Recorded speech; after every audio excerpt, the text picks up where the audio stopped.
Hi guys! So, nandito kami ngayon sa Salmon Lake. Ayan, kung nakikita nyo naman, maganda yung ating view ngayon. Ayan. O, diba? Napakaganda dito guys. Napaka-relaxing. At mainit yung araw, pero at the same time malamig. Kaya it is perfect talaga. So, ayan ang kabilang view. Ayan. Tapos, ayan, yung nakikita nyo yan, yung puti na yan yung pinaka-lake. Frozen siya ngayon, pero unti-unti na siyang natutunaw. Ayan. Yung banda doon sa may kabila dito, ayan, yan.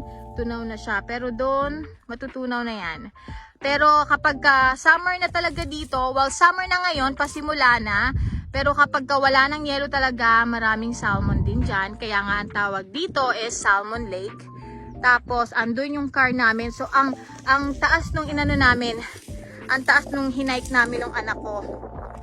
Oops, ayun yung anak ko. Iniwan na ako. Ayun na siya. Nakababa na siya. Nakikita nyo ba? Andun na siya. Bumaba siya doon. Kasi nandun yung aming sasakyan. Tapos may mga ilan-ilang tao doon na nagka-camping. Dito sila natulog. And, ayan. So, ang ganda dito. Grabe. Napaka-relaxing talaga.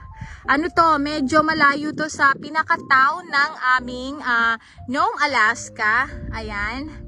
Medyo malayo-layo siya. Pero kapag winter, hindi ka makakapunta dito kasi sarado yung yung daanan dahil nga frozen talaga. Ayan.